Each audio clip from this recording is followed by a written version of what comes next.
Ora viva! Sejam muito bem-vindos a Beja, bem-vindos à Alvibeja, bem-vindos a todo o Alentejo deste mundo. A partir de agora estamos em direto e estamos em direto para contar tudo, para contarmos as histórias que cruzam as gerações, as mais antigas. Temos muita gente nova aqui na Alvibeja e também temos muitas histórias de inovação que vamos querer partilhar consigo nesta emissão especial que está a começar agora. Vinho e azeite são os dois grandes temas desta edição 42 da Alvibeja e quem melhor do que contar-nos tudo o que se passa por aqui do que com o presidente da Associação dos Agricultores do Sul, o engenheiro Rui Garrido, que já está aqui connosco. Ora viva! Como está? Bem disposto? Muito obrigado pelo convite. Engenheiro, muito obrigado. Satisfaça-me já uma curiosidade que eu tenho, que é, nós estamos a viver a Alvibeja, mas quando é que começa a ser preparada? Ou seja, quando acaba uma Alvibeja, logo no dia seguinte começa logo a ser preparada a edição do ano a seguir? Digamos que há aqui um mês de interregno que nós pouco pensamos agora. Passa a correr. Passa a correr. No fundo é fazer o balanço, é um mês em que a gente faz o balanço da Alvibeja, em que nos reunimos, a nossa direção e entre todos. Normalmente no final da feira costumamos fazer uns inquéritos aos expositores e aos visitantes e portanto fazemos um balanço da Alvibeja. A partir daí começamos a pensar na próxima.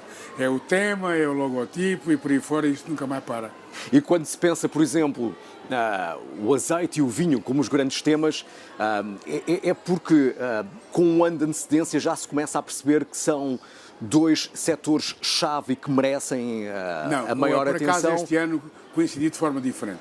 Nós até tínhamos um outro tema para a Alvibeja, mas depois quando soubemos que o Baixo Alentejo tinha sido considerado a capital europeia do vinho e sabendo nós que o vinho é um setor do vinho, em geral, atravessa graves problemas de norte a sul do país, até mais a norte provavelmente do que a sul, mas atravessa problemas um pouco por todo o lado. E portanto, porque não juntar aqui, sabendo nós disto tudo, falámos com a Simbal, com a Associação de Produtores de Municípios Produtores de Vinho, e porque não trazer o tema para a Alvibeja. Todas aquelas iniciativas que estariam previstas a realizar no âmbito precisamente do Baixo Alentejo, capital europeia de vinho, porque não trazê-las para a Alvibeja. E assim aconteceu, toda a gente adorou a ideia, então o tema da Alvibeja mudámos e passou a ser, de facto, o vinho. Um vinho, um setor, de facto, também precisa que nós falemos do vinho e temos tido aqui várias iniciativas à volta do vinho e vamos culminar amanhã com um colóquio que depois será encerrado pelo Ministro da Economia. Portanto, foi assim que nasceu um pouco a ideia de trazer o tema vinho para a Alvibeja. Qual é a vossa expectativa? Falou-se aqui em 100 mil visitantes por estes dias, mas eu estou a ver tanta gente, engenheiro.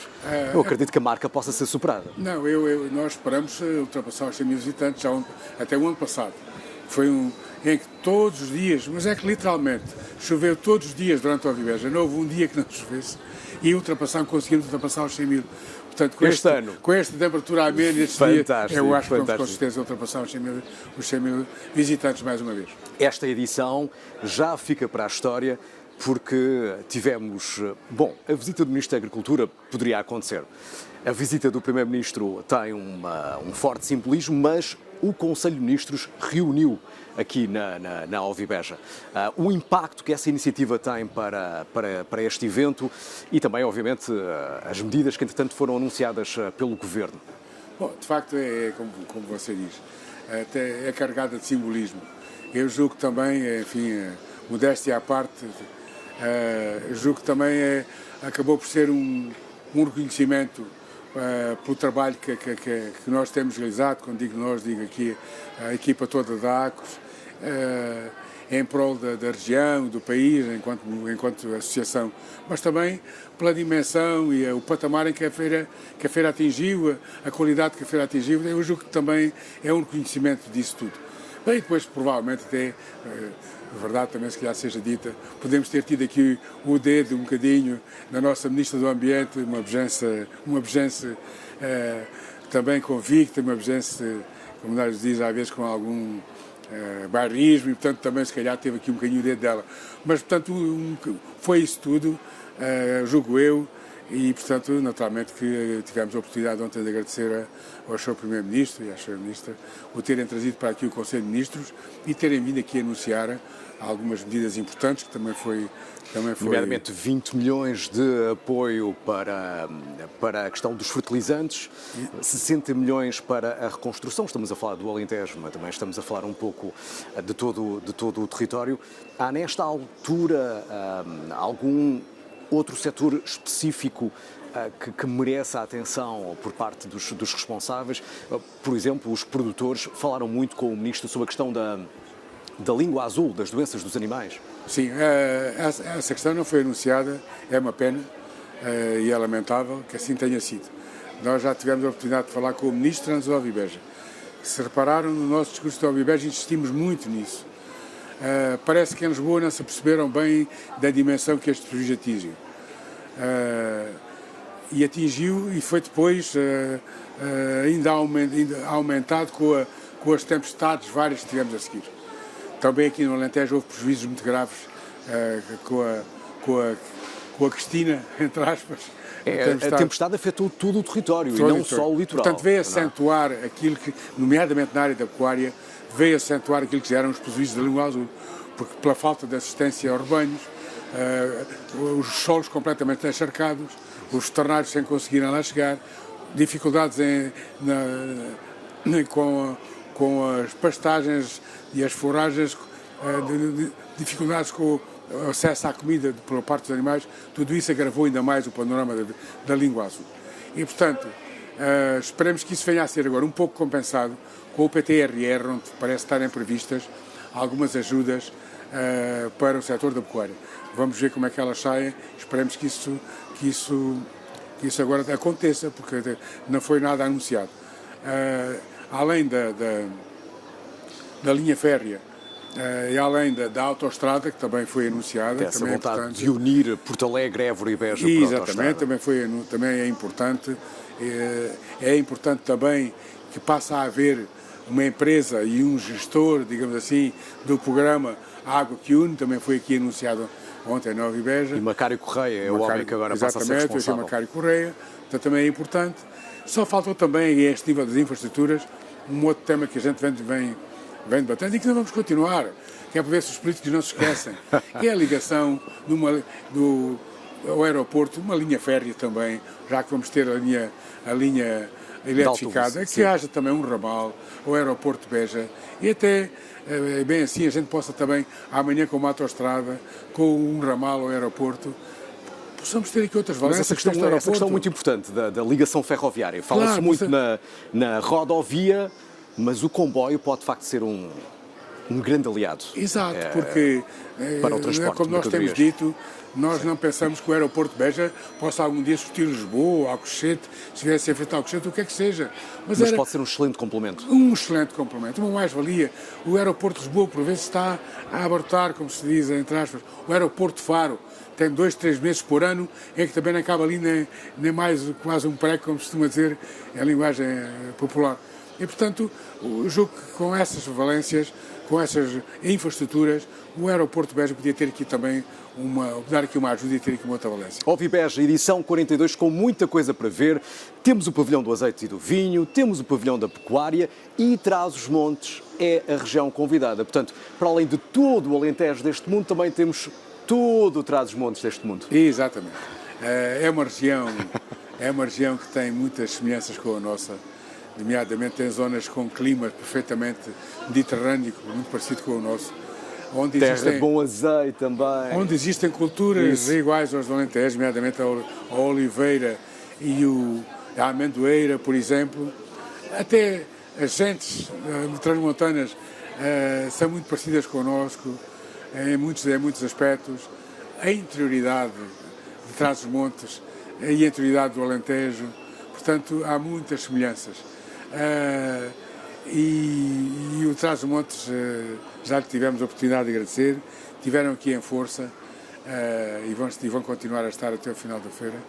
E, com portanto, os caretos. Com os caretos, com os palmiteiros de Miranda também isso vão mesmo, estar. Isso mesmo. Trouxeram as suas raças autóctones. Ainda agora, antes de chegar aqui, vindo ali, estavam a comer um cabrito feito à maneira que especial delícia. que tivemos ali a provar, Maravilha. juntamente com a Simbal, aqui a Comunidade Intermunicipal do Baixo Alentejo, e portanto foi também um momento alto aqui na Ovibeja, a questão da sua presença.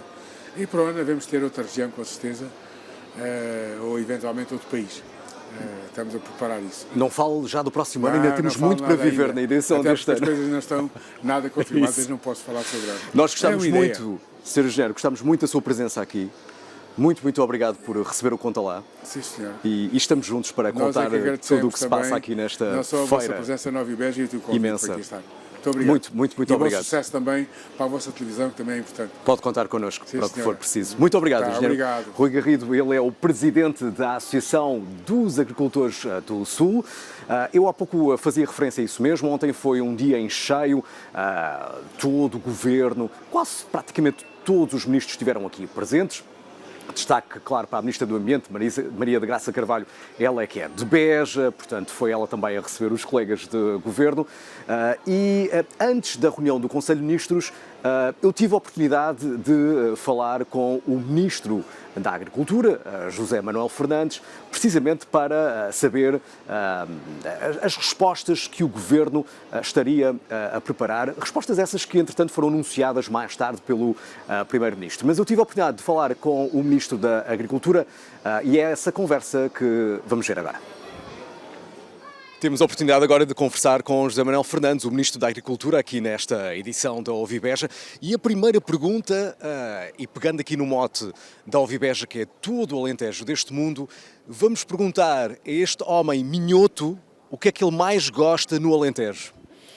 Olha, gosto muito das pessoas e gosto das especificidades que nos enriquecem. Eu sou minhoto e há determinadas características, não só dos minhotos, olha a própria pronúncia, como depois produtos que são irrepetíveis, como o vinho verde, por exemplo. Mas aqui, que estamos num território com outras características, também temos produtos que reforçam essa qualidade e especificidades que são uma riqueza. A própria gastronomia é diferente, mas é uma mais-valia. Portanto, é a força das nossas especificidades que nós temos de saber tornar numa mais-valia em termos de rendimento para o agricultor, de renovação geracional, mas depois também em termos de coesão territorial, em termos de ocupação do território. Sr. Ministro, sabe que num evento como a Ovibeja há muitos agricultores, muitos produtores que aproveitam a sua presença para verbalizar as suas reivindicações. Qual é a principal dificuldade de um governante, nomeadamente na sua pasta? É identificar as necessidades e ainda assim a dada altura, não ter resposta para ir de encontro a todas as necessidades? A frustração é não ter recursos financeiros para responder a tudo. Essa é a frustração. Já agora eu tenho um defeito que é também uma virtude. Uma característica? Eu desde que estive a Presidente de Câmara, eu coloco-me sempre no lugar do outro. E isso também nos traz algum sofrimento quando não se resolve. Mas também pode ser uma vantagem para si. Não, a vantagem é que consigo perceber aquilo que às vezes um governante podia achar que é um pequeno pormenor ou algo que não faz sentido. E é não é um pormenor, é um por maior da respectiva pessoa em termos da preocupação. Agora, se há a característica que temos tido é de estar sempre no terreno, é a proximidade. No nosso interesse também, que é a forma de nós nos apercebermos de todas as situações, que nem sempre nos chegam. Ainda ontem me foi colocada uma questão que nunca ninguém me tinha colocado. Portanto, essa proximidade significa, como eu costumo dizer, ouvir para melhor decidir. E há uma diferença entre ouvir e escutar. Faz sentido para si? Não. Ou seja, a tal escuta ativa. Nesse ouvir que eu estou a referir, há uma escuta não só ativa, mas também uma decisão que tem de resultar desse ouvir. Por isso eu disse ouvir para melhor decidir. Implica que haja decisão, depois uma ação concreta sobre a preocupação. Trás-os-Montes é a região convidada da edição deste ano da Ovibeja e o vinho também é um tema em grande destaque. E sobre o vinho eu tive a oportunidade de ouvir declarações suas que têm a ver com, muitas vezes, a falta de promoção do nosso vinho. Ou seja, pode ser essa a razão também que explique o estoque, o excesso de oferta que há no vinho. Está a faltar-nos ainda fazer um caminho no que toca à promoção do nosso vinho, é isso?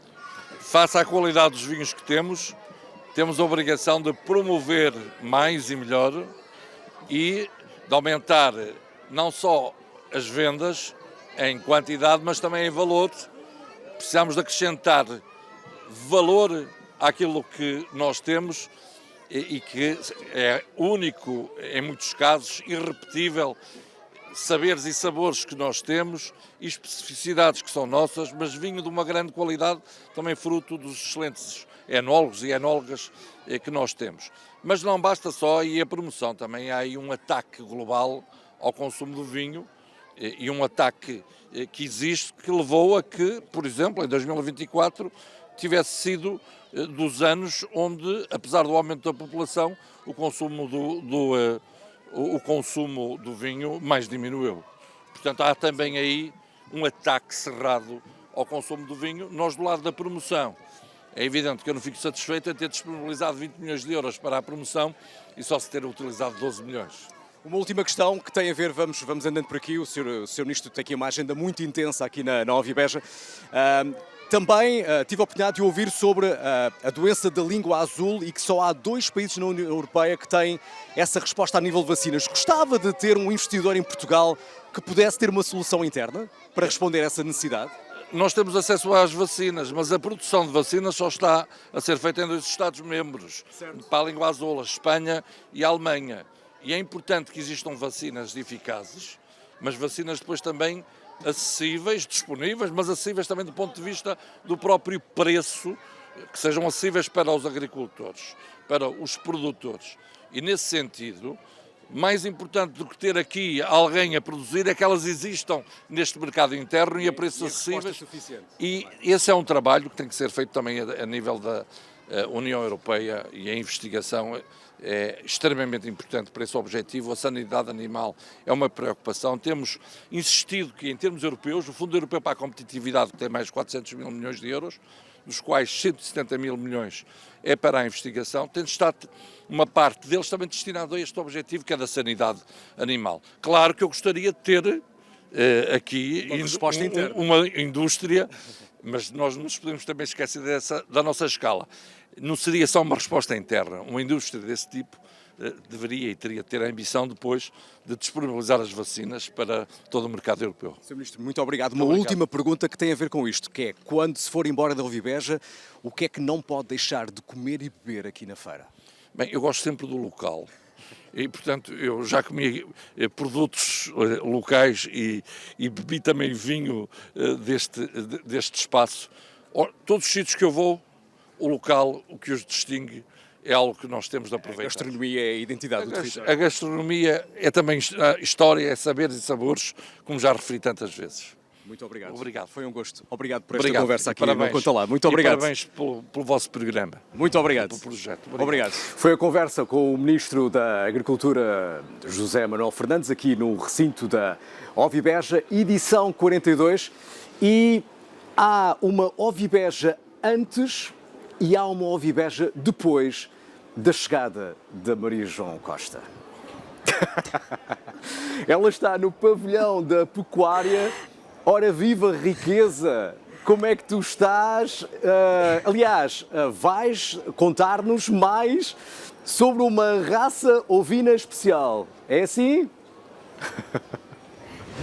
É isso mesmo, Marcos. Vou falar sobre a raça campaniça, que nos anos 90 estava extinta e que eles recuperaram a partir dessa altura. E, portanto, daqui a nada vocês vão querer saber tudo sobre esta raça.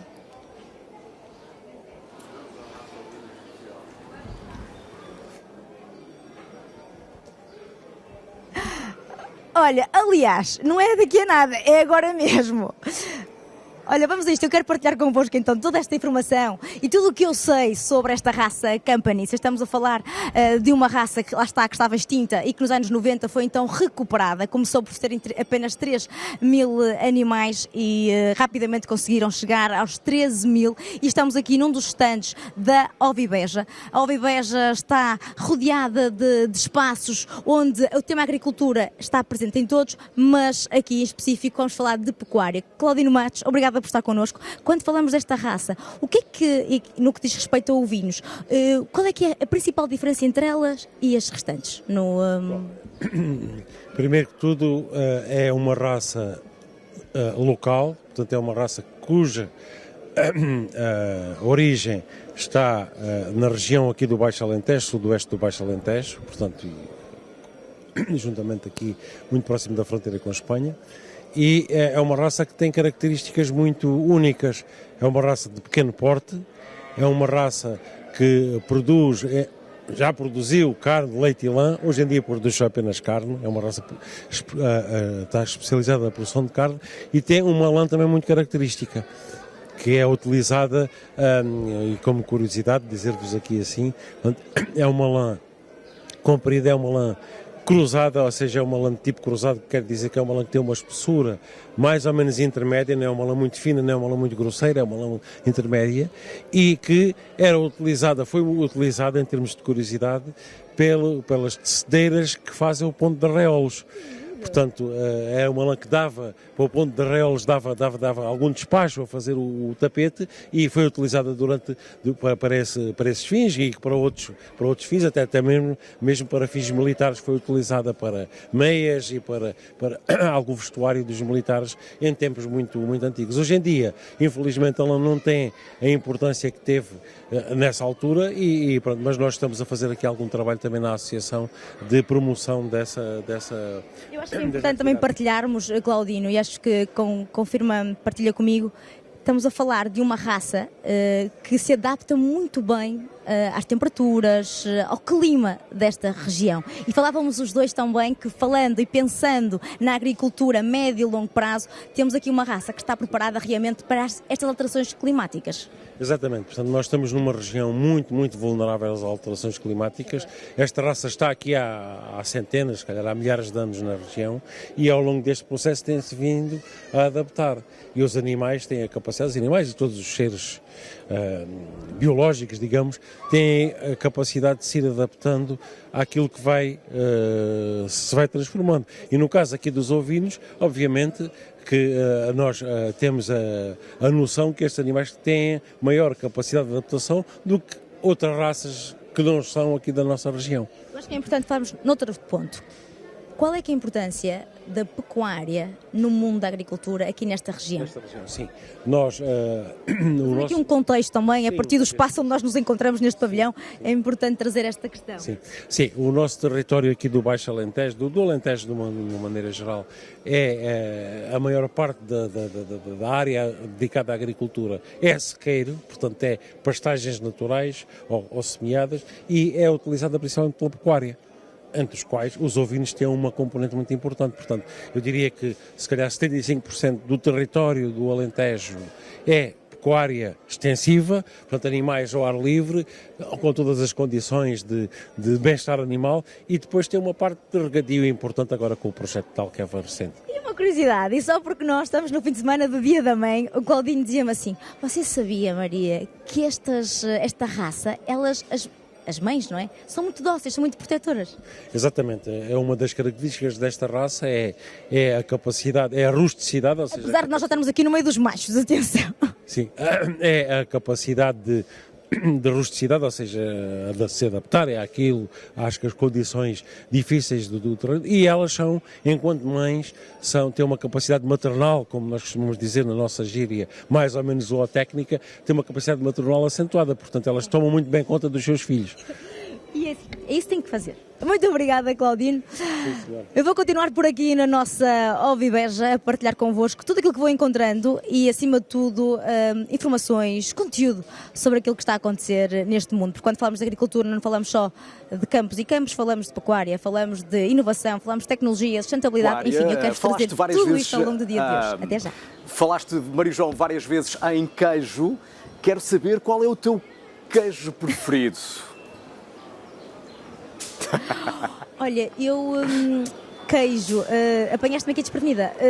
Queijo fresco, pode ser? Pois é. Pode ser, claro que pode. Até já, Maria João Costa, em direto aqui da Ovibeja, ela que está no pavilhão da pecuária. Quem também já esteve nesse pavilhão foi a Daniela Magalhães, que assistiu à tosquia de ovinos. Vamos ver o que é que aconteceu.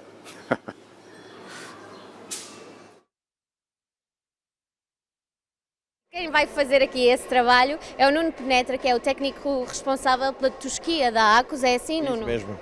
Sou o técnico responsável por a tosquia da ACOS há 4 anos, onde eu organizo diariamente o trabalho para os tosquiadores, são de origem uruguaia e argentinos. Já há poucos portugueses a fazer isto? Muito poucos. Muito poucos. Talvez uma das últimas gerações poderá ser a minha. E não ensina a ninguém, nenhum português que queira aprender aqui com o Nuno? O problema é que não há quem queira aprender. O problema é esse. Mas o Nuno gostava de ensinar? Sim. Fica aqui o convite, se alguém quiser seguir esta área, vem ter aqui com o Nuno Penetra. Claro. E eu terei todo o gosto em ensinar. Não é fácil, mas... Pois, não é um procedimento fácil, não é? Como é que funciona? Agora vamos tirar daqui... vão vocês, para eu não atrapalhar. Então vamos lá começar. É mais fácil assim. Tem aqui um ajudante, não é? O Paulo. Tiram. Agora, só o processo de apanhar a ovelha já é complicado. Elas não sabem para o que é que vão, não é? Ai.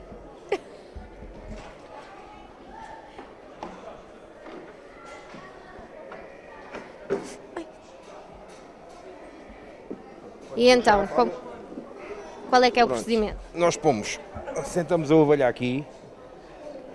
Temos que ter sempre este cuidado de tirar a palha, porque isto é muito mau para a lã. Vou ajudar. Não quer dizer que seja a totalidade, mas a grande maioria. A maioria, não é? Isso mesmo. Mas isto é um procedimento que inclusivamente até alivia as próprias ovelhas. Claro, isto é para o bem-estar animal.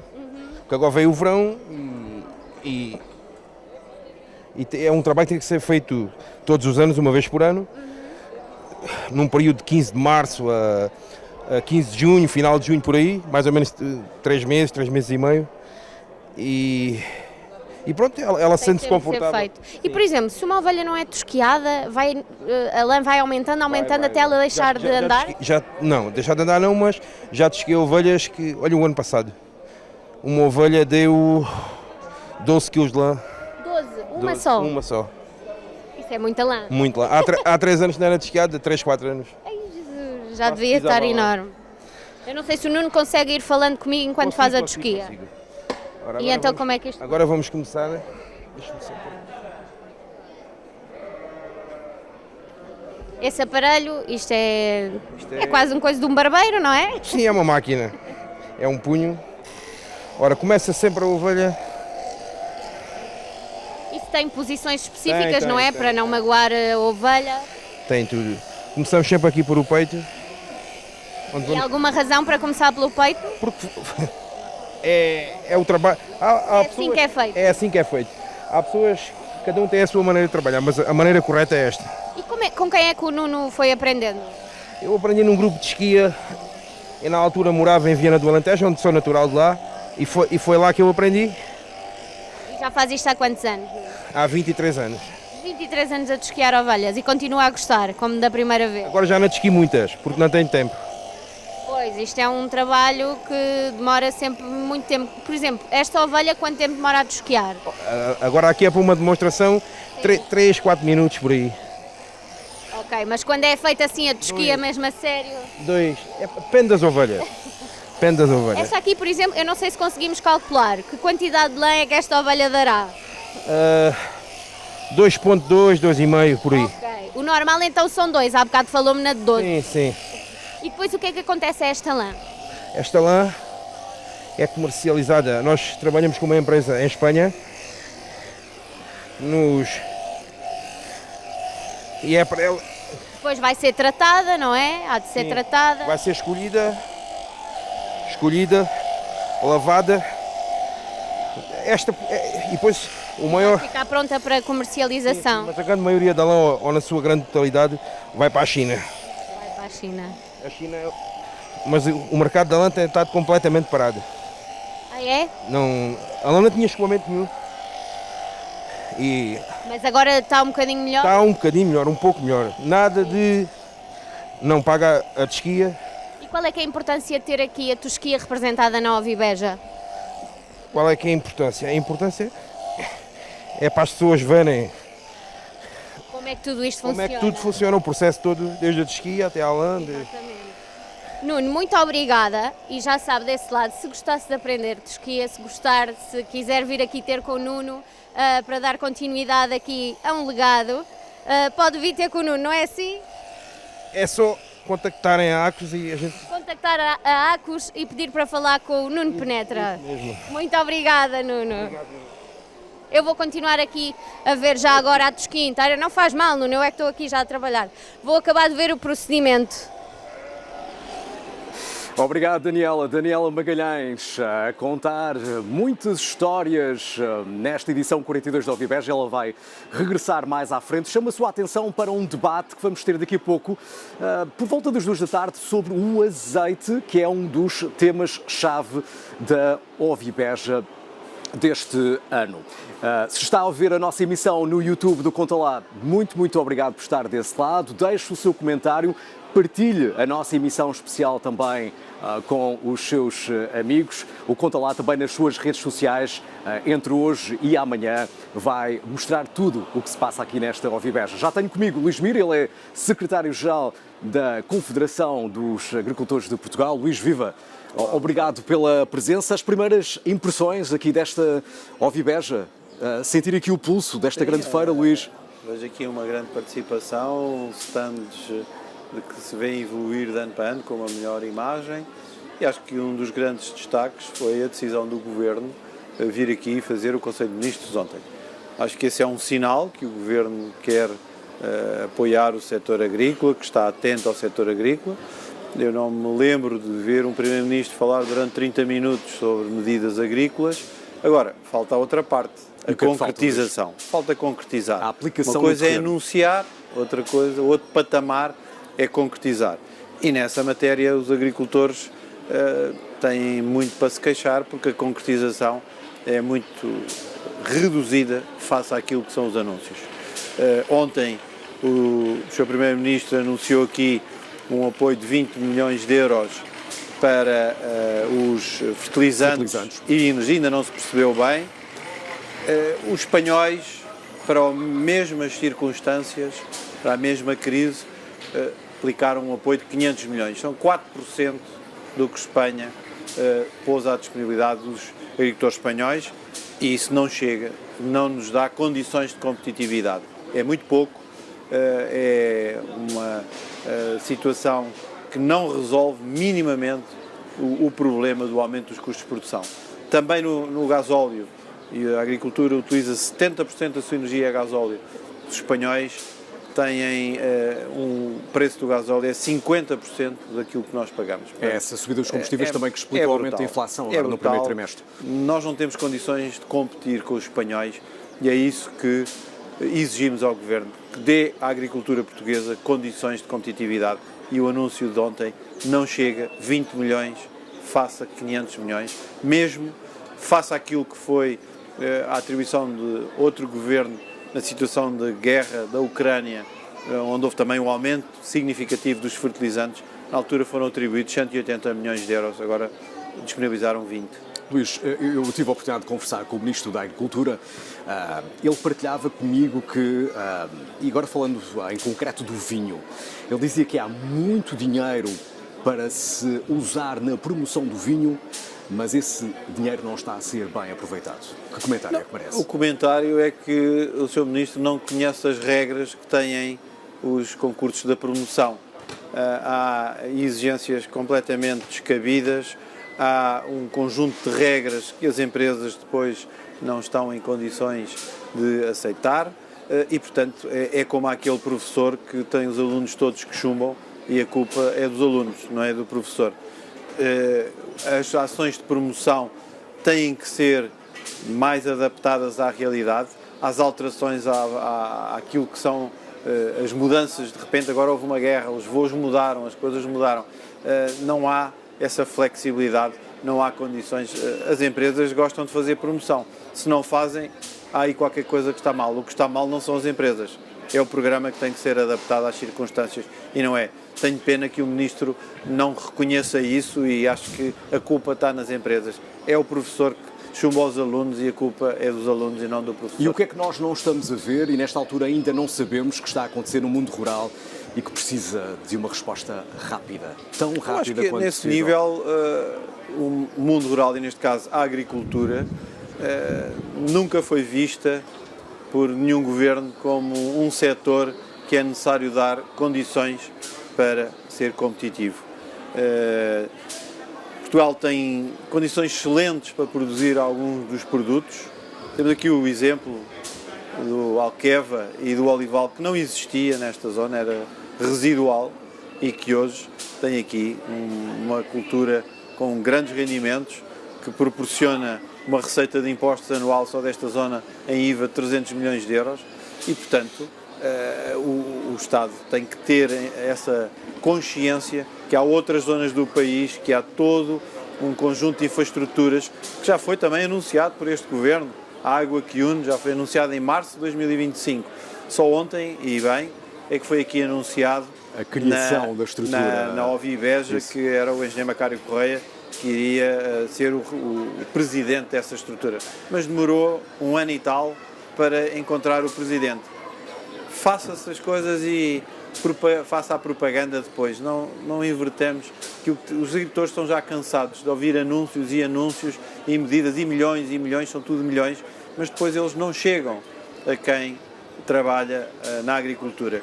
E é isso que era necessário dar melhores condições de competitividade a quem está na agricultura. A água é um fator determinante, a questão do custo dos fatores de produção, viu-se a resposta espanhola, não se vê a mesma resposta portuguesa.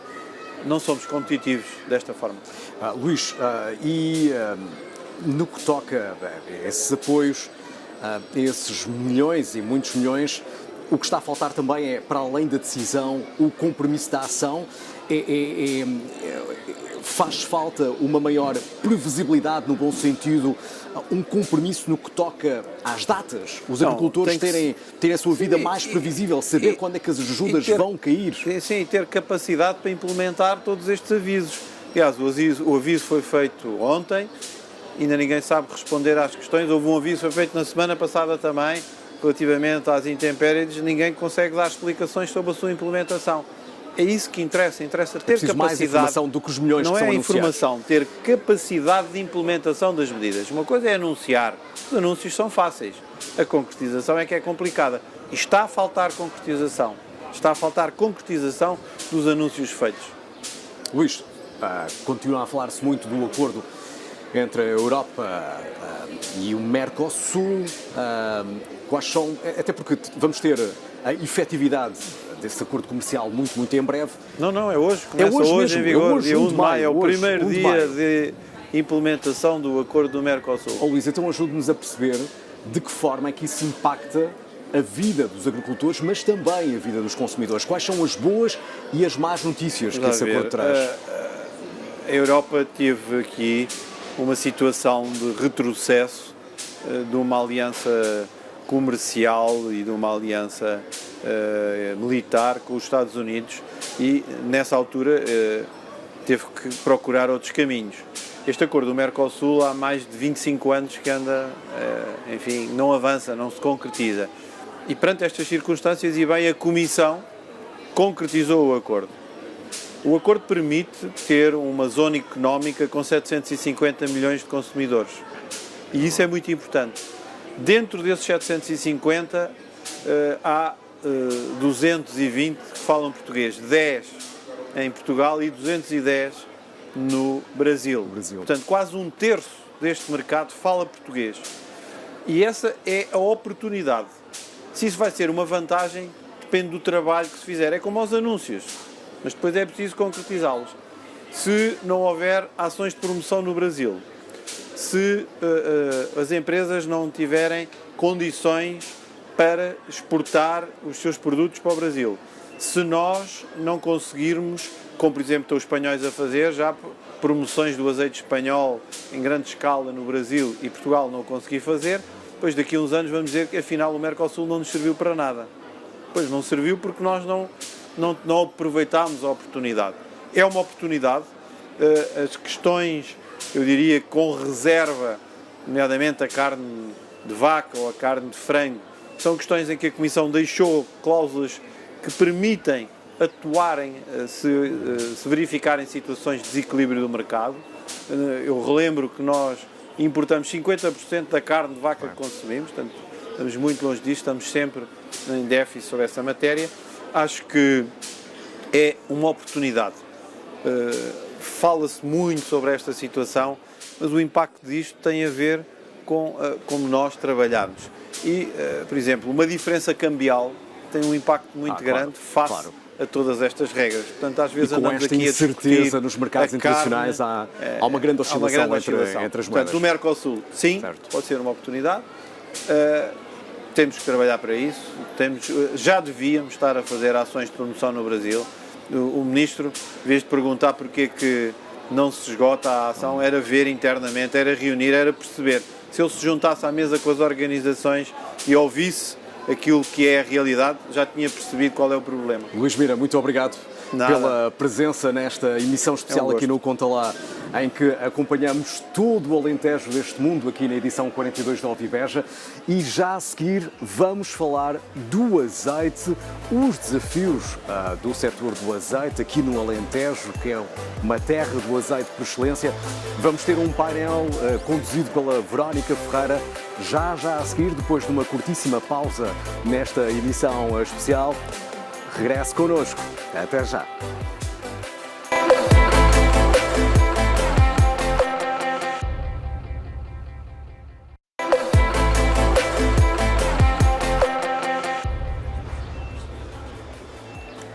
Olá, boa tarde. Estamos de volta a esta 42ª Ovibeja. Eu sou Verónica Ferreira e nos próximos 50 minutos vamos debater um dos temas principais desta Ovibeja, o azeite. Para isso vamos ter 3 convidados. Passo agora a apresentar os meus convidados. Aqui ao meu lado tenho Fernando do Rosário, vice-presidente da ACUS, que é também a organizadora desta Ovibeja e também presidente da cooperativa agrícola de Beja e Brins. Ao lado está Susana Sassetti, especialista em azeite e também em sustentabilidade. E depois também temos José Duarte, presidente da cooperativa agrícola de Moura e Barrancos. Boa tarde a todos. Obrigada desde já por terem aceitado o nosso convite de estar aqui connosco nesta Ovibeja. Fernando, comece por si, porque na abertura desta Ovibeja, na quarta-feira, a ACUS lançou alguns apelos e alertas ao Governo sobre falta de apoios na agricultura, também, obviamente, inevitavelmente no setor do azeite. Parece que o Governo ouviu algum desses apelos, porque ontem, no rescaldo do Conselho de Ministros, foram anunciadas algumas medidas. Considera que foram suficientes? Não, vamos ver, para nós, como enquanto agricultores e enquanto região e enquanto dirigentes associativos, as medidas normalmente são sempre insuficientes, porque normalmente abrangem 2 ou 3 áreas das necessidades que nós temos. Nós estivemos esquecidos aqui durante um período muito longo, em que desde as acessibilidades, desde muitas outras questões, em que foram deixadas para trás.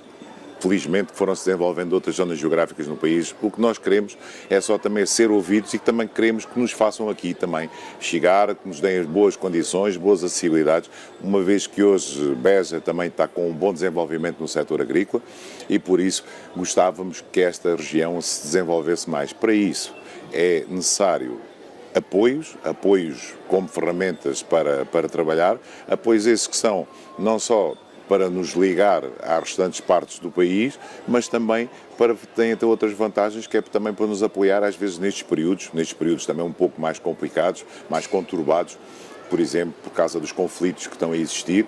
Esses conflitos fazem com que um país que ao longo dos últimos anos tenha talvez se esquecido um pouco da segurança alimentar e um pouco da segurança, digamos, do próprio país, e nós hoje em dia as reservas que o país possui acabam por ser reduzidas, acabam por ser um pouco desajustadas à nossa necessidade.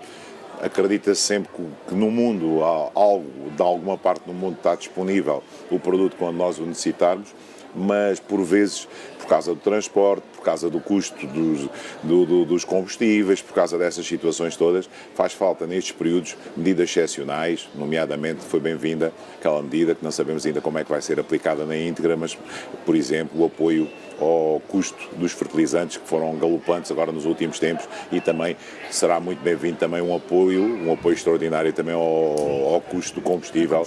Que também foi anunciado, pesa muito. Mostrada a intenção de haver apoio nesse sentido. Mas considera que ainda assim será suficiente, porque o setor agrícola, em particular o do azeite, tem realidades muito diferentes, não é? Há pequenos produtores, há pequenos empresários e depois há grandes empresários, e aí as necessidades são obrigatoriamente diferentes. Estes apoios ajustam-se a essa realidade? Temos que ver primeiro a adaptação e temos que ver primeiro a execução destas medidas. Eu acredito que algumas destas medidas até têm, digamos, algum valor apetecível e podem ser bem aplicadas, mas por uma questão lógica, acredito que se forem bem executadas, se forem bem aplicadas, que poderão chegar bem, e ao que nos interessa, a todos os agricultores. Nós vemos sempre a agricultura como uma atividade geral, e gostamos sempre, e enquanto, por exemplo, também presidente da cooperativa, gosto de me preocupar relativamente aos agricultores, tanto de pequena como de média, como de grande dimensão. Acho que devem ser todos eles tratados com igual peso e com igual respeito. Obviamente. E por falar em cooperativa, José, devolvo-lhe aqui um pouco também a pergunta. Considera que estes apoios que foram anunciados, face à realidade que conhece no território, nomeadamente em Moura e Barrancos, da qual a cooperativa representa o território, são suficientes? Poderão a médio prazo corresponder às necessidades, nomeadamente à questão não só dos fertilizantes, mas também dos combustíveis, como foi aqui referido? Suficientes não são. E se nós compararmos o tipo de ajuda que os agricultores estão a ter para combater este cenário de crise, face, por exemplo, àquilo que os nossos vizinhos espanhóis hoje em dia estão a receber, obviamente que, sendo o setor do azeite um setor e um mercado altamente competitivo e é um setor mundial, digamos assim, há aqui um mercado mundial, obviamente que partimos logo de início com uma decalagem em relação àquilo que são os custos dos nossos fatores de produção, porque os espanhóis, para além de terem o gasóleo agrícola mais barato, para além de terem o gasóleo também convencional mais barato, têm também apoios para a aquisição de fertilizantes. E obviamente que no mercado global, neste momento, as ajudas que o Governo atribuiu para a agricultura portuguesa são claramente insuficientes. Mas aquilo que falou em relação aos fertilizantes, por exemplo, há aqui um conjunto de fatores externos também ao nosso país que nós não conseguimos controlar, mas também há um outro fator, no que diz respeito ao regadio, que também falámos um pouco até antes do debate começar, que a questão da água é uma questão central da agricultura, a falta dela e a forma como é gerida, e falou aqui do exemplo espanhol. Portanto, Portugal ainda tem muito a aprender com Espanha no que respeita à forma como se usam os recursos. Também passo aqui a perguntar primeiro à Susana, depois já irei a si. Como é que também avalia esta questão? Porque É um tema central e incontornável sobre o estado do setor agrícola, não só, obviamente, do azeite. Sim, olá, boa tarde. Eu acho que, nesse caso, até somos nós que estamos a dar o exemplo aos espanhóis, em termos do aproveitamento da água, não é? Há 20 anos, aqui com a Alqueva, e que promoveu este desenvolvimento enorme do setor olivícola e também do desenvolvimento dos lagares. Acho que teve muito a ver com a disponibilidade de água, não é? E com a necessidade, e é mesmo isso. Eu acho que anda à volta de 60% a 70% do olival espanhol é tradicional, ou seja, e é de sequeiros, não é? E, portanto, isto mostra aqui a diferença relativamente a nós que demos este salto também pela existência de água, não é? Mas o desafio mantém-se, não é? Principalmente agora com o programa de estratégia de água que nos une e de tudo aquilo que também foi anunciado ontem. Temos aqui a médio e a longo prazo a solução, ou vamos criar problema sobre problema? Porque anunciámos uma nova empresa, não? O Governo anunciou uma nova empresa para gerir este dossiê, com a Macario Correia à frente dessa mesma empresa. Isto acrescenta solução ou acrescenta problema? Se for todo aplicado, se o que está escrito na Água que Une, se for todo para a frente, é espetacular. Agora, vamos ver, não é? Agora vamos ver o que é que está disponível para quê, não é? Fernanda, acredita que Macario Correia foi a pessoa certa, que esta empresa que foi anunciada ontem é necessária para gerir este dossiê e este programa?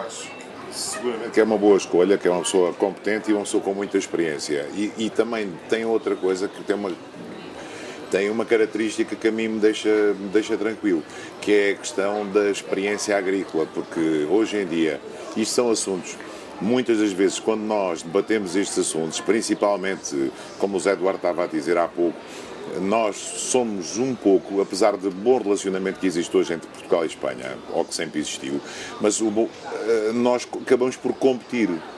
Temos que competir com ferramentas iguais, com produções iguais, com valores praticamente iguais, senão o que vai acontecer é que os agricultores têm, digamos, resultados depois muito díspares e muito diferentes, e às vezes uns podem ter um resultado positivo e outros podem ter um resultado até mau para a atividade que têm. Por isso, como estamos muito próximos, e hoje em dia praticamente devido à facilidade com que se movem estes bens e estes produtos, temos de ter essa capacidade. E nós aqui também temos de ter uma coisa, quando existe a preocupação, por exemplo, da parte de Espanha, normalmente existe administração pública nestes primos de rega, e existe representantes do Estado, existe parte ambiental e existe também agricultores.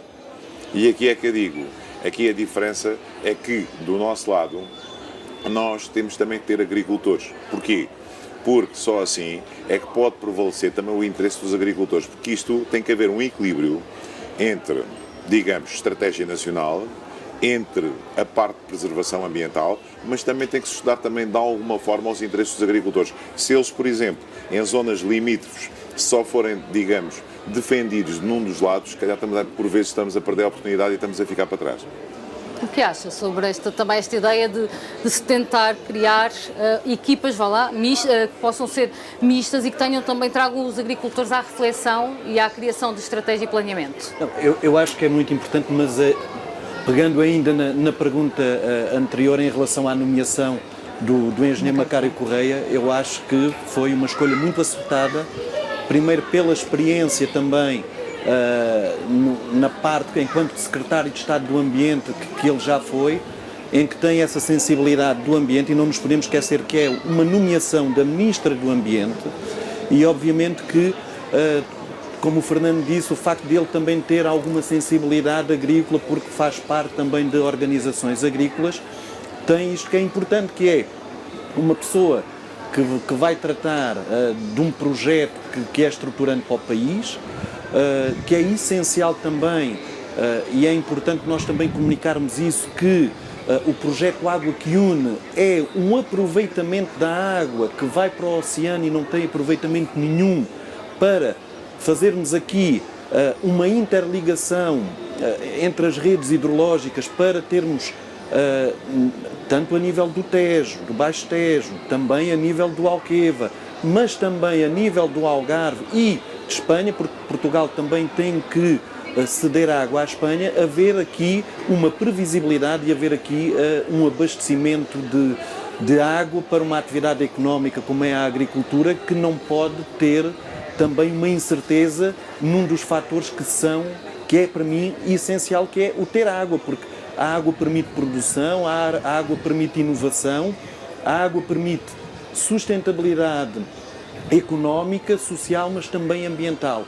E eu vou-lhe dar um caso muito concreto da minha região, da região da Cooperativa Agrícola de Moura e Barrancos. Nós, apesar de termos a barragem dentro do nosso território, em termos de infraestruturas de regadio, continuamos à espera da construção tanto do bloco de rega de Moura como do bloco de rega de Póvoa a Marleja. Acreditamos que com este aumento de água também, da dotação de água que foi anunciado há uns meses atrás, de mais 100 hectómetros cúbicos para a agricultura, que de uma vez por todas se construam esses blocos que são essenciais também para o desenvolvimento territorial da nossa região. E isso que refere é algo que acredita que pode vir a acontecer dentro de quanto tempo? Olha, ou desejavelmente seria dentro de quanto tempo? O bloco, quando foi anunciado em 2018, ainda pelo ministro Capolas, o que ele anunciou em Moura é que a construção iria ser concluída em 2021. Estamos em 2026. Muito aconteceu, a pandemia também não ajudou. Exatamente, estamos em 2026. Sabemos que o bloco de Moura está pronto para arrancar, segundo as últimas informações do Sr. Ministro, há 15 dias connosco, é que fim de abril, início de maio, iria arrancar as obras, e depois temos um projeto mais complexo, aquele que tem uma maior dimensão e que é estruturante para os nossos agricultores, que é o bloco de Póvoa a Marleja. Esse está um pouco mais atrasado, mas queremos nós que seja também construído o quanto antes, e em 2028, 2029 já tenhamos pelo menos o início da infraestrutura deste bloco, para que até 2030 se consiga estar a regar, já com um atraso de, ao fim e ao cabo, 9 anos. Um outro aspecto que também acho que merece a nossa atenção e reflexão é a última campanha. Atingimos no olival, no azeite, valores ímpares de excelência em termos de produção, foram mais cerca de 15%, não é? Qualquer coisa como 170 mil toneladas de azeite produzido, que é bastante, obviamente, mas o mercado, o que se faz com tanto azeite? Para onde vender, como exportar? Estamos a fazer bem quando temos excedente? Poderíamos fazer melhor? Susana? Quer dizer, sou a única que não sou produtora, mas sim, mas tenho muito a dizer sobre isso. Sim, ou seja, isto é fantástico, esta produção que temos hoje em dia, e somos autossustentáveis, que é espetacular.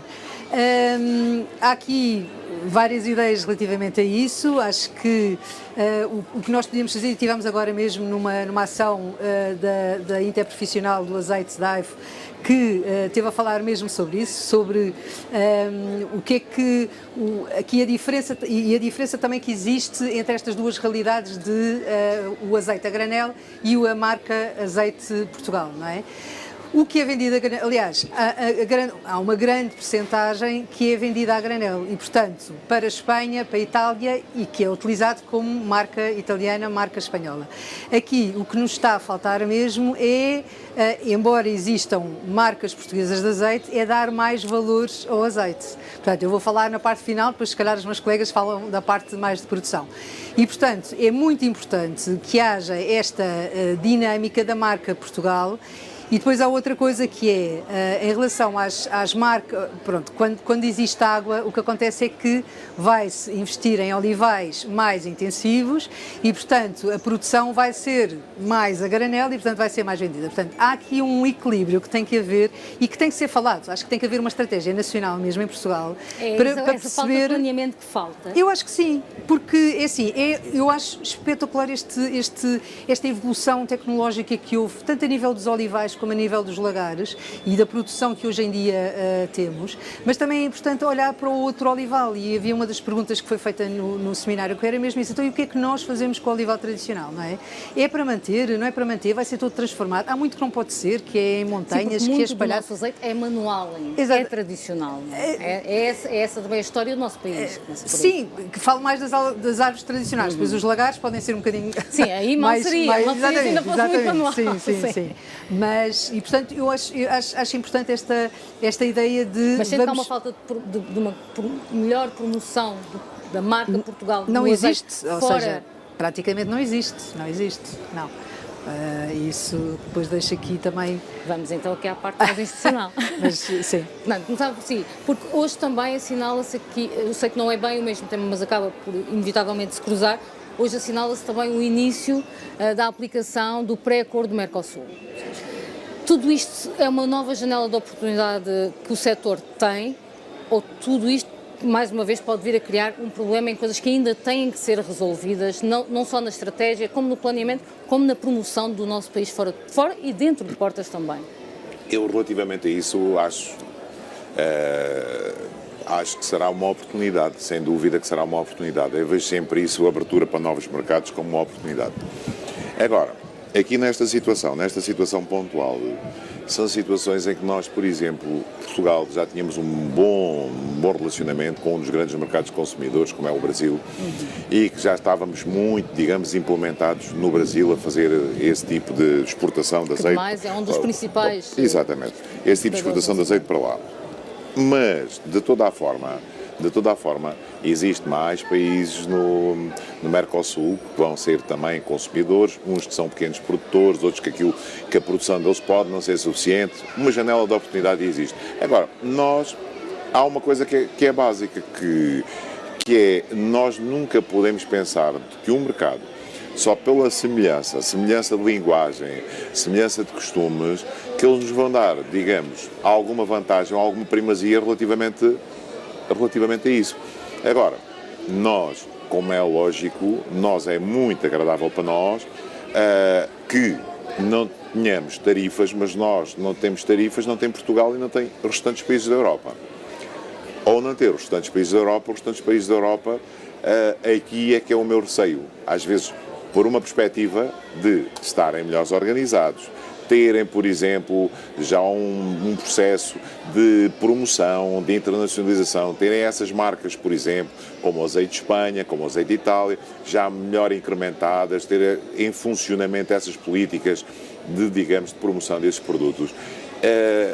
Nós temos que lutar e temos que continuar. Eu acho que a oportunidade é evidente. Agora, é uma oportunidade que nos é dada, mas que nós temos de trabalhar para merecê-la, porque senão corremos até o risco de alguma forma de, eventualmente, com a presença dos outros países, fazer alguma substituição do nosso azeite que era para lá exportado em prol do nosso. Vejo também a possibilidade, também, com o acordo também acordo relativamente da Índia, também oportunidade, mas sem que seja países com tradição de consumo, mas de qualquer das formas, né, um mercado de consumo com mais de 2 mil milhões de consumidores é fantástico. É fantástico, permite, mesmo com exportações de pequenas quantidades, e se a gente conseguir incutir algum espírito para que consumam o nosso azeite, ou azeite europeu, ou azeite nacional, seja aquilo que for, será sempre muito bom e será sempre muito benéfico. Nós, hoje em dia, temos que nos continuar a preocupar, porque normalmente um setor primário forte faz um país forte. Mas a parte do campo está feita, a parte da transformação está feita, o campo já está a dar resposta, os agricultores já estão a dar resposta, mas faz falta todo esse processo ainda, digamos, comercialização, promoção, etc., e valorização relativamente ao produto. O nosso produto, em bom português, é um produto que tem que começar a ser mais valorizado e não pode ser vendido para que outros depois, entretanto, ganhem tanto mais-valia com a venda do nosso produto. Temos de tentar cativar alguma dessa mais-valia para nós e tentar beneficiar um pouco com ela. É caso fazer, às vezes, que até vendemos a preço de saldo e não deveria ser. José, inevitavelmente esta questão do Mercosul, mas também do mercado europeu, porque sabemos que a concorrência, como o Fernando dizia bem, é forte na Europa.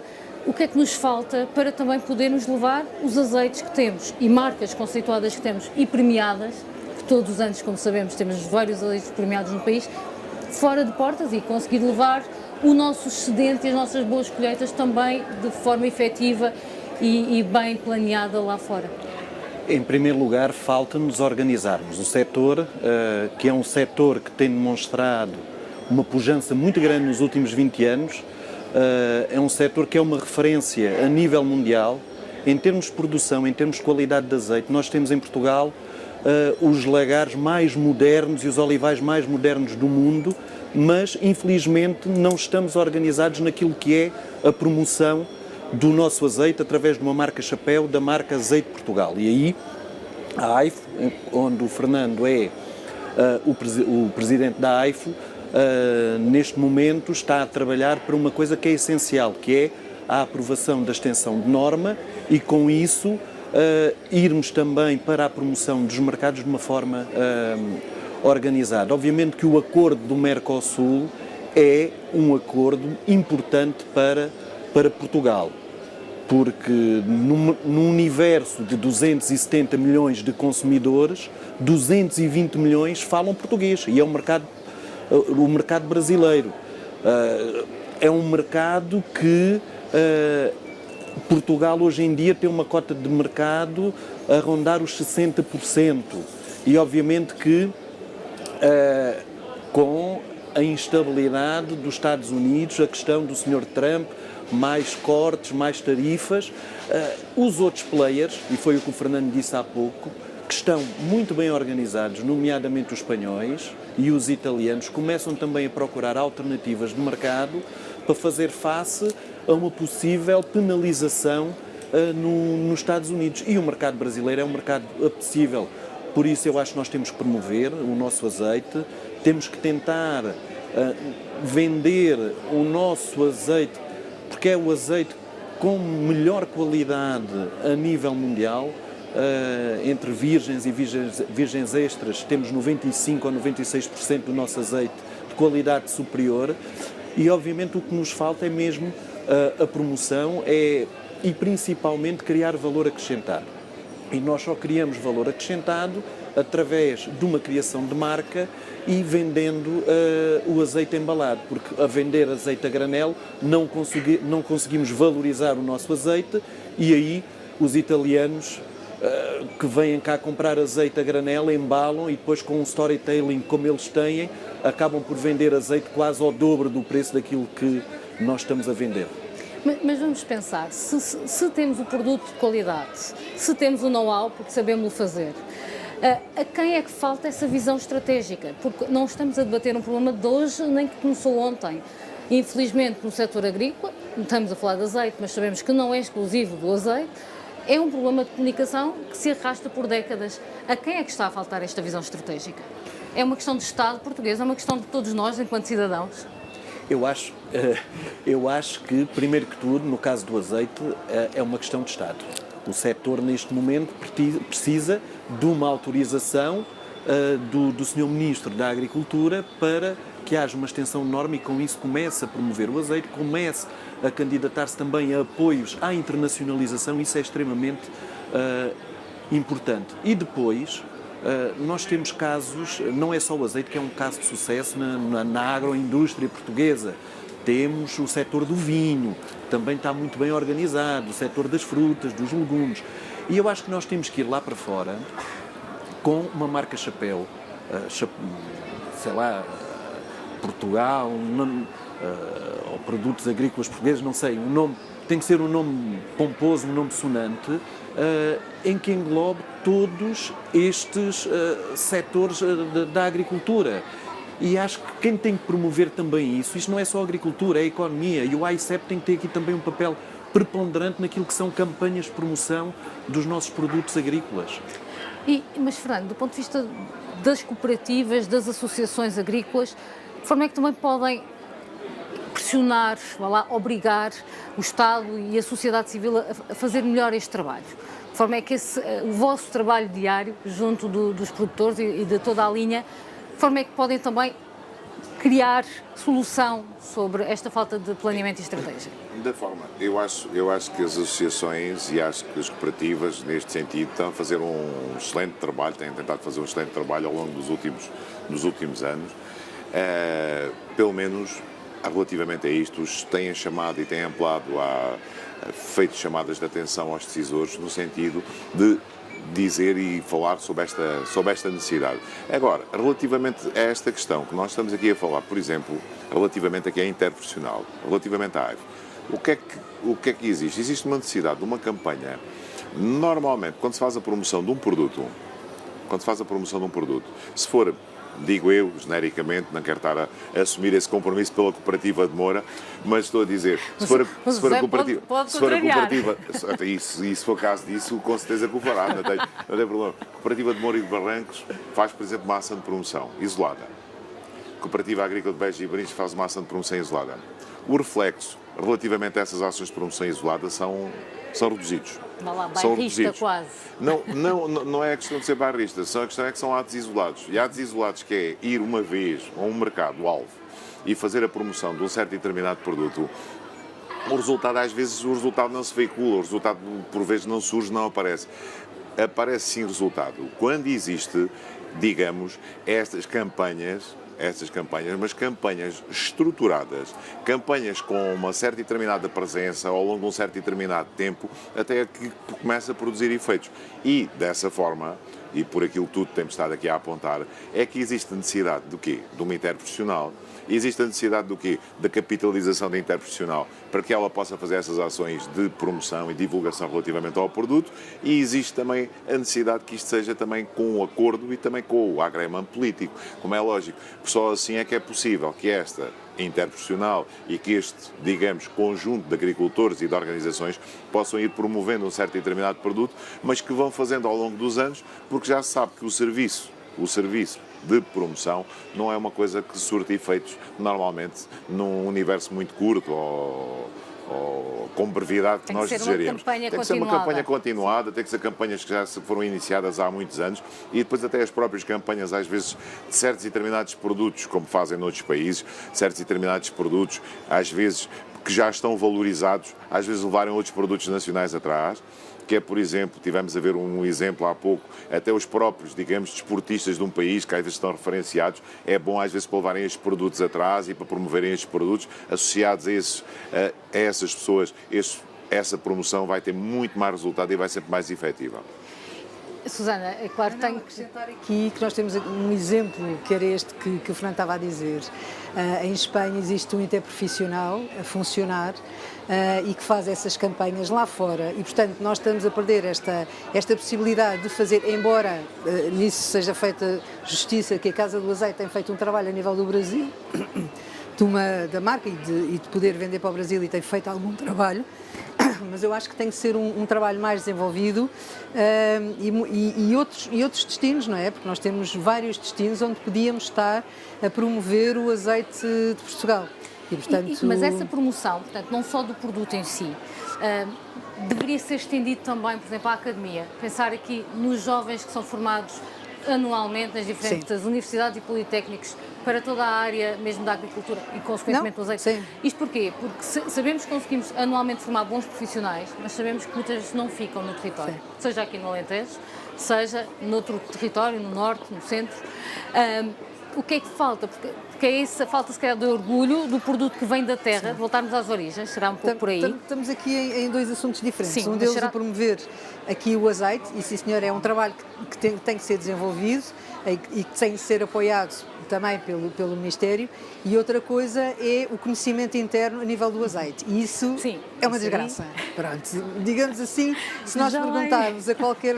não sei se era disso que estava a perguntar, porque os jovens...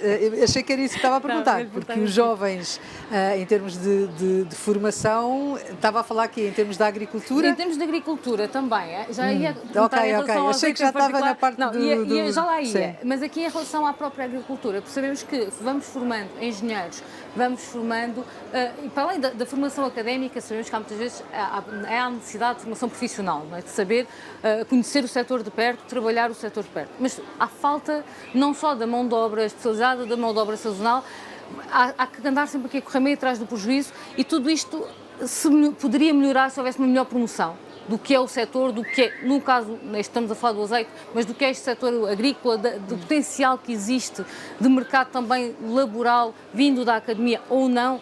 Há aqui uma falta de comunicação entre diferentes matérias da própria sociedade portuguesa. Acreditam nisso? Fernando? Eu não identifico isso. Não dessa forma, acho não. que haja É para falta associar. de mão de obra em relação ao olival. Antes, pelo contrário, aliás, uma das coisas que acontece é que com esta evolução que houve nos olivais e mais mecanizado, acaba por precisar de menos mão de obra, não é? Sim, são tanto fatos. nisso como nos lagares. E, portanto, o que acontece, e eu acho, tenho a sensação que existe suficiente mão de obra aqui para os setores. E talvez falta um bocadinho especializada, e não tanto a nível da faculdade, mas daqueles cursos mais especializados, pronto, isso talvez falte. Mas de resto acho que não é uma área que... Pronto, e depois existe a mão de obra que existe, muita mão de obra estrangeira, não é? Mas isso, pronto, como é todo o Aí país... é quase outro fórum e outro debate. Sim, exatamente. Falávamos... Relativamente a isso, deixa-me Sim, só claro. dizer aqui só uma coisa. Eu, relativamente a isso, acho que a dificuldade de mão de obra hoje em dia é transversal. Eu acho. Eu, por exemplo, na semana passada deslocámos, fomos a um certame que havia um salão agrícola em Marrocos, e até propriamente Marrocos está com falta de mão de obra, que é uma coisa que eles estão a achar surpreendente, que é uma coisa que acham que é invulgar.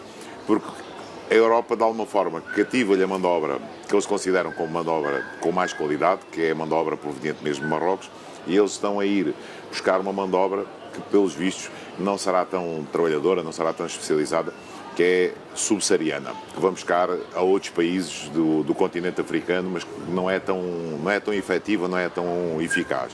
Eu acho que aqui, até a questão aqui do azeite e digamos aqui da produção olivícola, o trabalho tem tentado a ser um trabalho por parte, quer dos institutos superiores, por parte das universidades. O trabalho tem sido um trabalho bem desenvolvido, tem tentado a formar técnicos, tem estado a formar jovens e grande parte do sucesso de hoje em dia de muitas das explorações aqui instaladas, quer sejam com capitais nacionais, quer sejam com capitais europeus, quer sejam capitais de outros países que também estão aqui presentes. Isto há 20 e qualquer coisa países aqui presentes, investidores aqui presentes, proveniências de investidores presentes aqui na região da Alqueva. Hoje vejo também que faz falta, às vezes é uma coisa que já se vem falando há algum tempo, é um curso médio em que desse, conhecimento e que desse capacidade, às vezes, às pessoas para poderem trabalhar na agricultura com um bocadinho mais de conhecimento técnico. Para quê? Para que as empresas pudessem, de alguma forma, delegar nessas pessoas competências e acompanhamento relativamente a isto. Eu acho que isso é que hoje em dia trabalha-se muito na agricultura com precisão, quer na aplicação de fatores de produção de forma, consciente, de forma equilibrada, e para isso, para movimentar todas essas máquinas, todos esses equipamentos, tudo isso, faz falta para manobrar isso, faz falta pessoas com, uma visão um pouco mais técnica e um pouco mais adequadas a esta nova visão do que é um trator. Um trator hoje em dia é mais sofisticado que muitos dos carros que andam aí nessas estradas, e bastante sofisticados são. É muito rápida, não é? Nós estamos a ter uma evolução tão rápida da tecnologia agricultura de aplicada precisão, dos drones, e eu acho que não está, ou seja, a formação provavelmente não está a acompanhar e falta isto que o Fernando estava a dizer, que é uma coisa mais especializada, não é? Em cada uma das áreas. E intermédio, entre o profissional e o académico, sim, algo sim, intermédio. Sim. Falava há pouco e bem do conhecer o azeite, não é? Sim. Sabemos que o consumidor, na casa de todos nós certamente nunca falta azeite, pelo menos na minha não falta, na casa do português nunca falta, não é? Faz parte da nossa culinária, faz parte da nossa história e tradição. Mas como é que a pessoa deve saber qual azeite comprar, qual azeite consumir? Porque falava há pouco do aspecto, os jovens não conhecem, mas e os adultos, os mais velhos, será que conhecem? Será que sabemos o azeite que podemos e que devemos consumir? Não, a história já começou mal, não é? Porque os antigos gostavam do azeite, às vezes com travozinho de tulha, não é? Que é um azeite assim mais forte, com sabor mais forte. Hoje em dia já é difícil fazer esse tipo de azeite, ou pelo menos há quem gosta ainda daquele. Eu punha sempre o meu azeite para o lado para dar ao meu pai, que gostava sempre do azeite quando descobria um azeite com tulha, era o que ele mais gostava. Porquê? Porque estava habituada à minha avó que fazia as sopas com o azeite com tulha. Hoje em dia, eu acho que até uma ofensa com azeites excepcionais que nós temos, com os aromas que têm, com todo aquele frutado, uma pessoa não aproveitar para conhecer diferentes tipos de azeite. E é isso que eu acho que faz um bocadinho de diferença também, por exemplo, em relação aos vinhos, não é? Que é, em relação aos vinhos, as pessoas compram vinhos diferentes para ver qual é que gostam mais, ou se calhar gostam mais do doce, se calhar gostam mais do Alentejo, e aqui no azeite falta isso. Já existem. Falta de conhecimento? As pessoas, há muita gente que ainda escolhe pela acidez, o que é um erro, não é? É sempre um erro escolher, hoje em dia, porque todo o azeite que está no mercado, em princípio, terá toda a acidez abaixo e que não fará mal nenhum. Isto é um bocadinho os hábitos do antigamente. E, portanto, convém vou escolher, pronto, tirando aqueles que escolhem, ou seja, claro que nós vamos ao supermercado e tentamos que seja o mais barato, mas podemos olhar já para o azeite como sendo um produto que faz parte, que tem valores, não é? E, portanto, levar para a mesa se calhar 2 garrafas e tentar comparar o azeite e ver que o azeite realmente é diferente. Mas é claro que nessa ida ao supermercado nem sempre se vai pelo mais barato. Há pouco falávamos, eu, Eduardo, quando o preço do azeite escalou, não foi por isso que o azeite de médio preço deixou de ser vendido. Quem está habituado a um determinado azeite vai manter. Não, e tivemos a ouvir, ou seja, os estudos demonstram que, mas também tem a ver com o lado, o azeite, e principalmente na altura do Covid percebeu-se isso, não é? Que o aumento o consumo do azeite aumentou por causa disso mesmo, não é? Porque o azeite faz bem à saúde e portanto, tem várias propriedades nutricionais que são benéficas também para ser escolhido. E, portanto, mesmo quando aumentaram, e quando nós tivemos o aumento do preço do azeite, não desceu a níveis que se achava que poderia... Que foram expectáveis e discutidos na altura. Quanto muito mudou também de categoria, ou seja, deixaram de comprar virgem extra, passou a virgem ou passou ao outro ao azeite, e portanto isto é sempre... Mas falta muito ensinar, eu acho que falta... investir nas escolas de turismo e de restauração, não é? Para se ensinar, principalmente que podiam ser agentes de explicar... E a promoção também. Exatamente, tal e qual.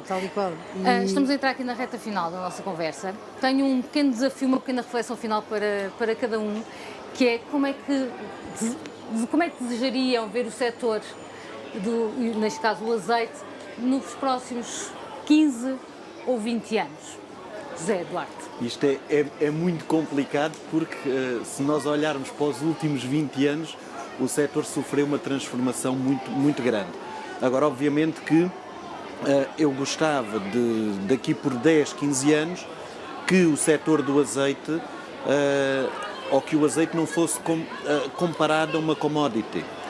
Que nós tivéssemos aqui um produto reconhecido pelo consumidor, por o bem que faz à saúde, por ser aqui um elemento central naquilo que é a dieta mediterrânica. E, aliás, há muito pouco tempo atrás, o Departamento de Saúde americano, na sua pirâmide alimentar, colocou o azeite naquilo que é o elemento central da pirâmide. Por isso, não são só os países do Mediterrâneo que são os grandes produtores de azeite que olham para o azeite e veem que efetivamente tem aqui um produto reconhecido para a saúde. Os próprios Estados Unidos da América, que têm um potencial, e falávamos há pouco em potencial de mercado, os Estados Unidos ainda não são o maior consumidor de azeite, mas dentro de muito pouco tempo vão ser. Eu gostava que efetivamente víssemos o azeite pelo bem que faz à saúde, que não se olhasse só para a questão do preço, porque hoje em dia o que se procura muito é a questão do preço, que houvesse uma formação naquilo que são as escolas de hotelaria sobre uma cadeira específica para o azeite, porque ali é que se estão a formar também os futuros chefes e há que começar a educar.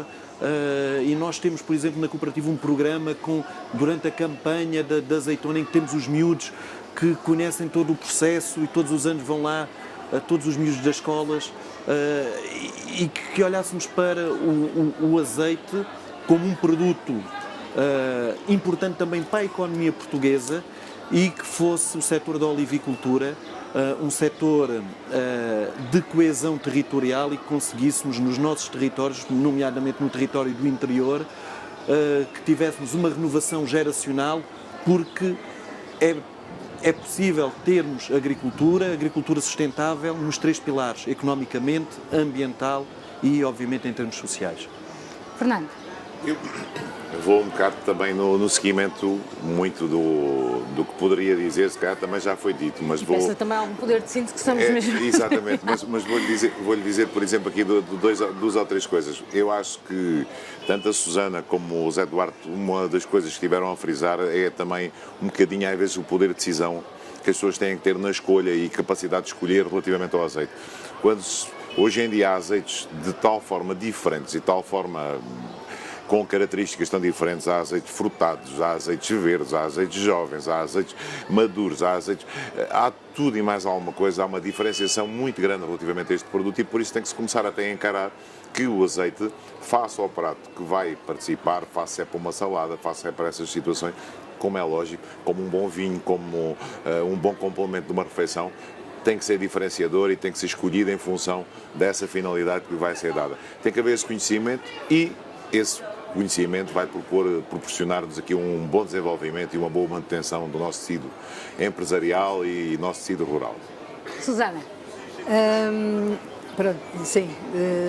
Eu acho que a nível do campo, por exemplo, e eu acho que falando aqui do olival tradicional, acho que daqui a uns anos eu gostava que tivesse sido olhado, ou seja, os ministérios se unissem, Ministério da Economia, Agricultura, o Turismo, e conseguissem desenvolver aqui, fazer aqui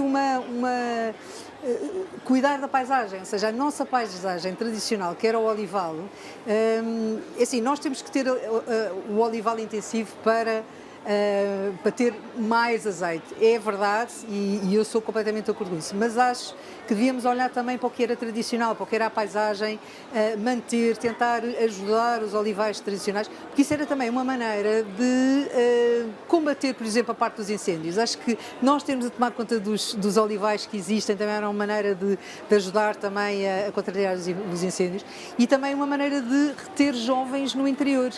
Tem que ser de alguma maneira reter jovens no interior e, portanto, acho que vou falar mais nesse aspecto, porque acho que é o que está a ser mais necessário nesta altura.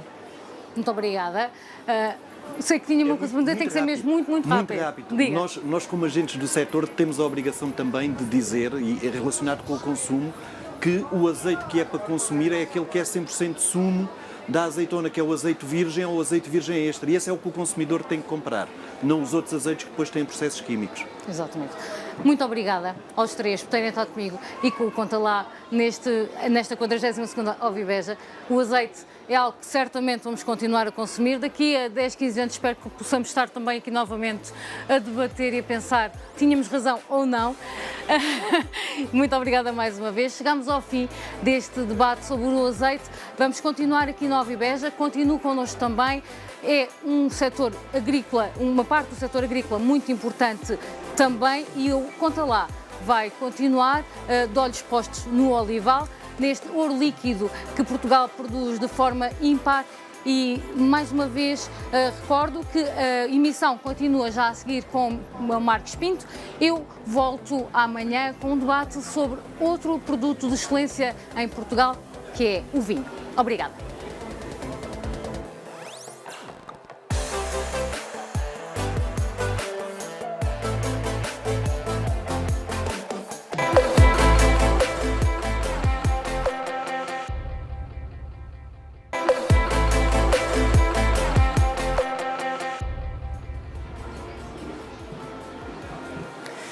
Bem-vindos de regresso à Ovibeja, todo o Alentejo deste mundo. E com o passar do tempo, vamos também sentindo um ambiente mais efervescente, mais pessoas a chegar ao recinto e por aqui vamos continuar a contar tudo, a contar a Ovibeja nesta edição 42. Vamos continuar a falar de azeite com a Helena e com o Miguel. O Miguel, que vai nos explicar o que é isto de ser provador do azeite, e a Helena trabalha num laboratório também. A Helena, comece por si, trabalhando num laboratório, como é que se investiga, como é que se estuda o azeite?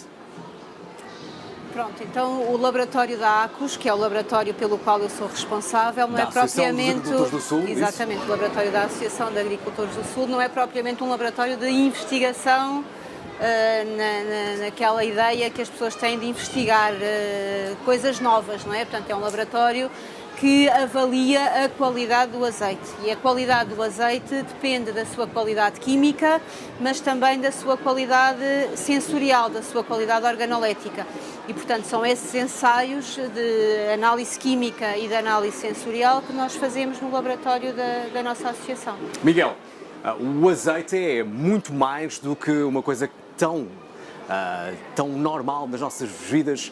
Quem é que nunca gosta de provar o azeite, ou o pão, ainda por cima estamos no Alentejo, não é? O pão alentejano, o azeite faz parte das nossas vidas, na comida, na confecção, nas saladas, em todo lado, mas como é que se consegue mesmo degustar o azeite? Como é que o azeite pode efetivamente despertar todos os nossos sentidos? Então, muito obrigado pela pergunta. Eu sim trabalho num centro de investigação, que é o CEBAL, o Centro de Investigação que sediado aqui em Beja, e trabalhamos em investigação em azeite e, em colaboração com a ACUS, temos então este painel de análise sensorial, em que nós desenvolvemos isso mesmo, que é a avaliação organolética do azeite. As provas são feitas, infelizmente para alguns, sem pão, são feitas unicamente com o próprio azeite, para podermos, de facto, avaliar do ponto de vista qualitativo e muito concreto a existência ou ausência de defeitos, e não existindo defeitos classificamos como um azeite virgem extra, do ponto de vista unicamente sensorial. Obviamente que depois no laboratório da ACUS podem ser feitos outros tipos, a avaliação de outros parâmetros de qualidade, como a Helena referiu, mas não havendo defeitos, então este azeite é classificado como azeite virgem extra do ponto de vista sensorial, e aí sim depois podemos avaliar frutado, amargo, picante, que são os atributos positivos que nós avaliamos no azeite. Helena, leve-nos até ao seu laboratório. Fale-nos do seu trabalho, também desses parâmetros de qualidade. O que é que acontece no laboratório para averiguar a qualidade do azeite, do produto? O azeite é um produto alimentar muito particular, porque de facto a avaliação da qualidade do azeite não depende só das suas características químicas, depende também das suas características sensoriais ou organoléticas. E portanto, no nosso laboratório avaliamos as características organoléticas, como o Miguel referiu, e depois também fazemos as análises químicas.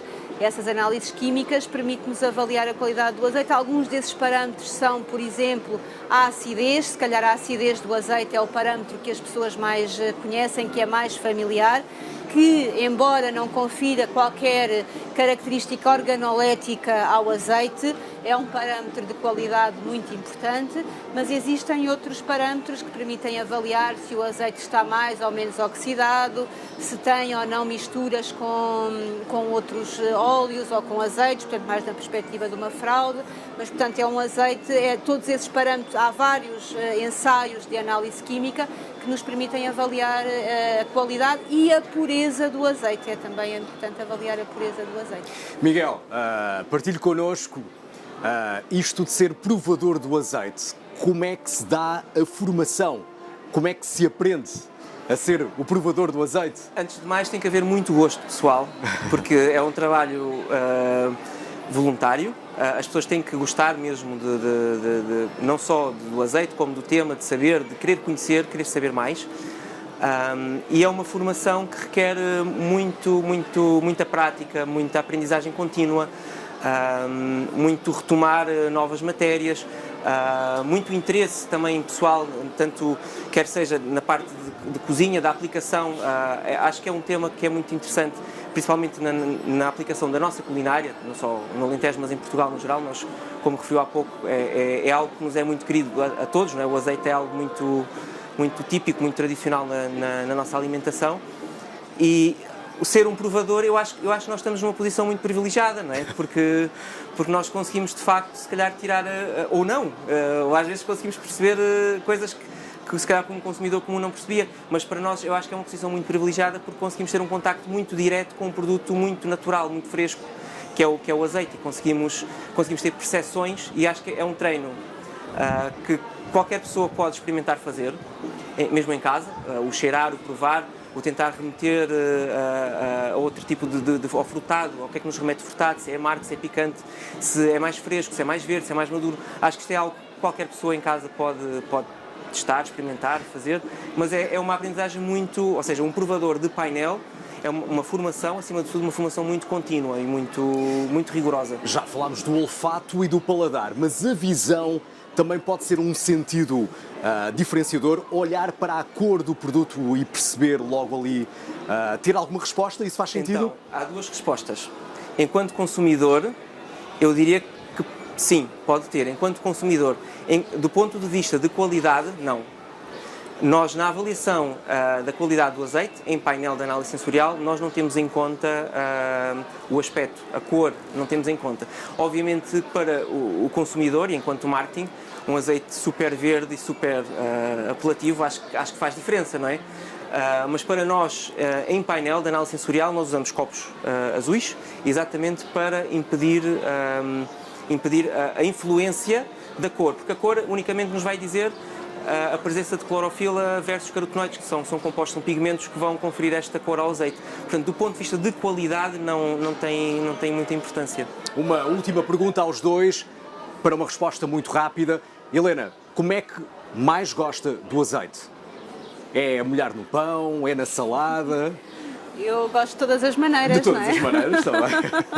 Miguel, uma preferência, Miguel? Eu sou consumidor compulsivo, portanto, de azeite. Gosto... A título pessoal, gosto de azeite verde mais intenso. Há bons trabalhos, não há?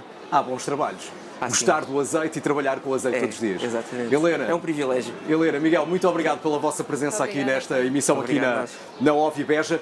O azeite que está presente, está sempre presente na alimentação e tem havido muitas sessões de show cooking ao longo dos últimos dias. Importa realçar que nós, a equipa do Conta Lá, nós já chegámos ao Vibeja logo na quarta-feira, portanto temos aproveitado bem este evento e temos acompanhado algumas sessões de show cooking. Há uma que tem, obviamente, o azeite bem presente, mas uma junção que eu próprio fiquei surpreendido, porque à partida é tão imprevisível, mas o resultado final, posso garantir-vos, é muito saboroso. Alentejo, a tua gastronomia, que também pode ser surpreendente, e é isso que nós vamos descobrir neste show cooking com o chefe Fábio, do restaurante O Túnel de Moura. Vamos ver o que é que ele nos preparou. Chefe, como está?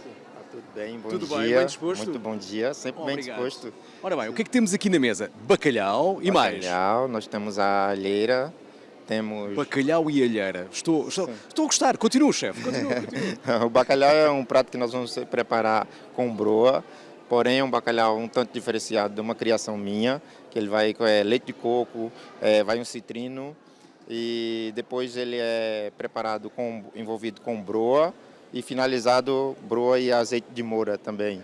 Chefe, o que é que o chocolate está aqui a fazer no início do processo? O que é isto, chefe? O chocolate é o carro-chefe. O chocolate vai ser preparado uma mousse de chocolate com azeite de moura e flor de sal e pimenta preta. E depois temos uma entradinha que são as alheiras, que vão ser também servidas com um maracujá específico lá do Brasil, que ele é mais ácido. Uau. Exatamente. Depois nós temos o maracujá, que é o outro maracujá roxo, que ele é um pouco mais equilibrado na acidez. Vai ser preparado uma maionese com azeite e mel. Tenho aqui o estômago já a dar as voltas. Como é que o Alentejo inspira um chefe brasileiro? Sim, é uma riqueza assim imensa. Temos uma variedade enorme. Além da gastronomia, que é uma riqueza de muitos anos, também temos a cultura, que influencia muito na gastronomia. E então, para nos inspirar, basta olhar o que temos ao redor. Basta bem. isso. O chefe agora vai fazer magia, vamos já ver o resultado final.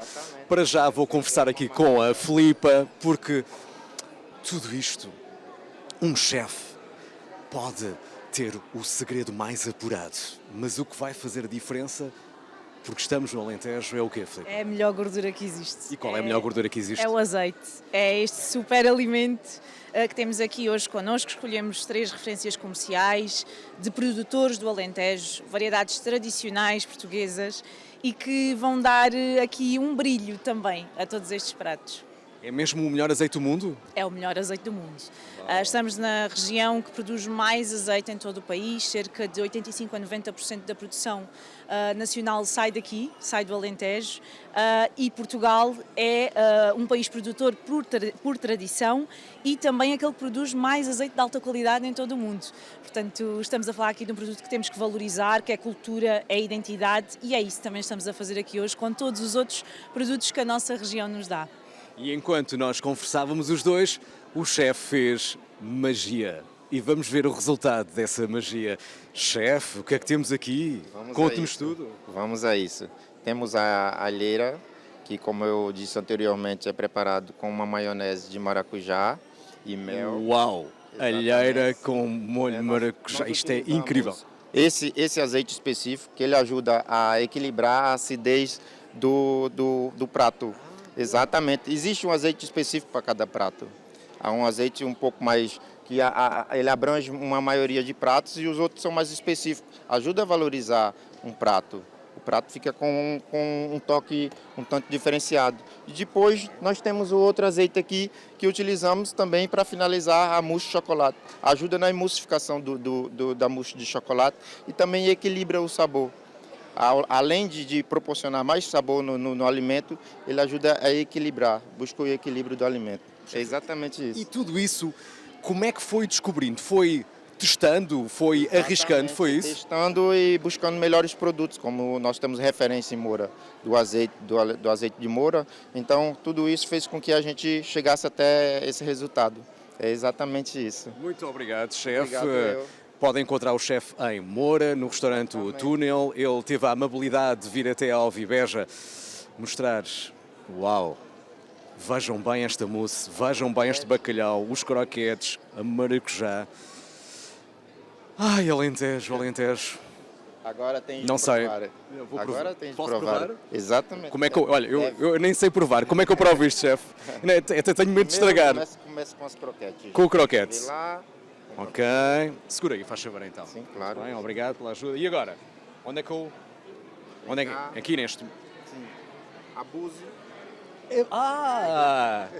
Uau! Vamos lá? Uau!